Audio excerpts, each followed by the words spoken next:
This is Long Story Short from the Connecticut Mirror and WSHU Public Radio. I'm Ebong, Udoma.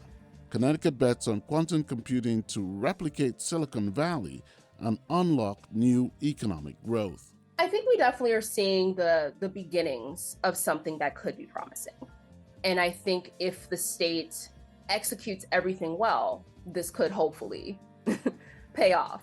That's PR Lockhart, the Connecticut Mirror's economic development reporter. She's done a deep dive into Connecticut's investment in quantum computing to unlock the state's potential for new economic growth.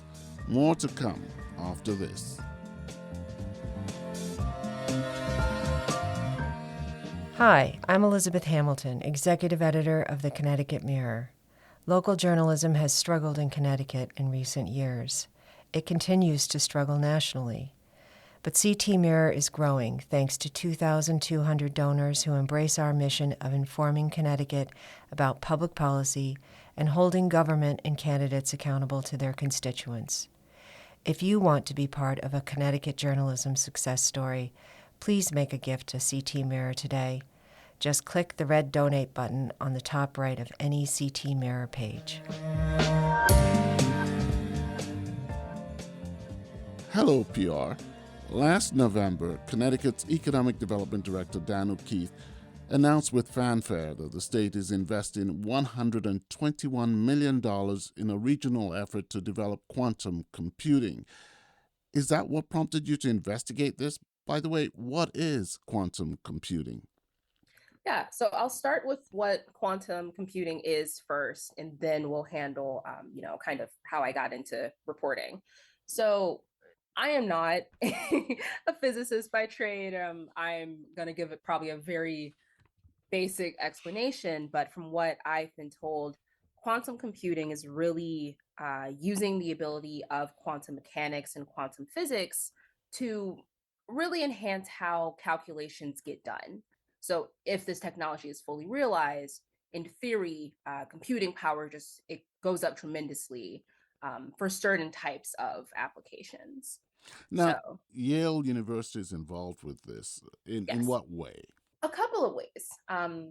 Looking at quantum as a field, Yale has been at the forefront of research around quantum science and quantum technology, dating back decades.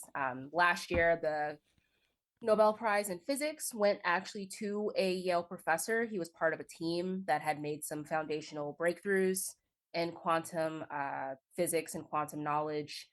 Yale has a quantum institute that has been around for about 12 years. It was one of the first of this type of institute in the country. They've made a lot of big developments in quantum.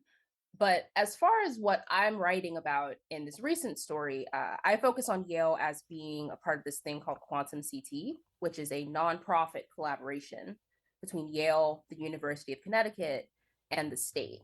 And together they're trying to, turn quantum from all of this research that Yale has been leading into an actual commercial sector that can then drive economic growth in the state.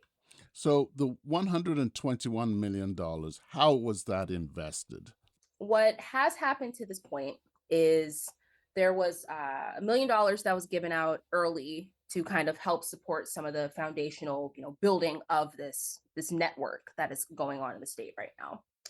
There was 10 million dedicated to quantum CT through the Department of Economic and Community Development's Innovation Clusters program. And that's a program that's seeding a larger set of efforts in New Haven. Of that larger set, 10 million is going to go straight to quantum CT for this ecosystem building. Then there's 50 million that the state has already dedicated to quantum CT that they can now access to help build out, some infrastructure they're doing in New Haven and some other projects they're working on. So together, that's $61 million. So I just explained half of the money. The other half, the other 60 million, that only gets given to Quantum CT if the organization wins a federal competition it's currently involved in. Now, how do they get that federal investment? How do they qualify for it? How do they win the competition? Yeah, so what Quantum CT is competing in right now is a thing called the National Science Foundation's Regional Innovation Engines competition.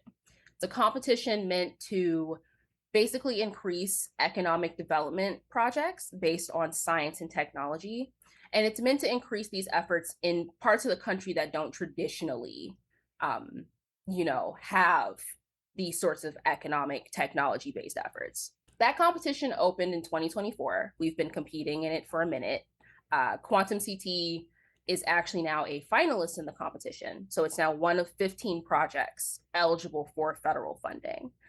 Now, what's Quantum CT doing to try and get minority communities involved in this? Because very often with high tech, minority communities are left behind. That's something I myself walked into this reporting process asking, and that's something I'm really interested in kind of pulling apart about this moving forward.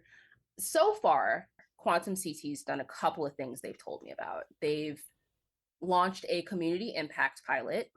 And that pilot was really partnering with nonprofits in different parts of the state to kind of start building that sort of education infrastructure and that sort of talent pipeline for quantum right now. So in my story, I write about two different initiatives, one with a New Haven and Stanford-based nonprofit called DAY. And what DAY is doing is they're launching a curriculum. And it's going to be one of the first curriculum programs for high schoolers in the country. And they're going to be able to learn hands-on how quantum computing works, interact with the technology. And by the time this full curriculum program launches, they'll actually be able to start getting, college level experience with some of this science. The other program is being done by Ready CT, which is workforce development program in the state. And they actually are developing a pilot curriculum that they're launching in high schools. And that's less technical than DAY's. It's more of just increasing familiarity with quantum and explaining what it is to people while they're still in school. But that program's also kind of happening. I've been told there's other initiatives too, like the organization, like Quantum CT is working with Concord, in New Haven, to do some work around quantum workforce development in Black communities. But all of this is still very much new. And I think that's a kind of a question to ask them at every stage of their process moving forward is, what is being done to make sure that you're constantly catching as many people as possible in this so that the state money benefits as many residents as possible. So a PR bottom line here is the possibility of a Silicon Valley developing around New Haven. Is that something that we can see happening right now? I think we definitely are seeing the beginnings of something that could be promising. And I think if the state executes everything well, this could hopefully pay off. Okay, well, thank you so much, PR. Thank you.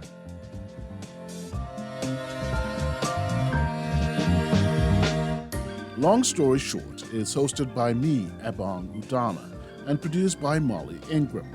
Harriet Jones is our editor. WSHU's Alicia Daddario and the Connecticut Mirror's Gabby DeBenedictis are our digital team. This podcast is a collaboration between the Connecticut Mirror and WSHU Public Radio. We go behind the scenes at the home of public policy journalism in Connecticut. More can be found online at ctmirror.org and wshu.org. Our episodes can be found wherever you get your podcasts.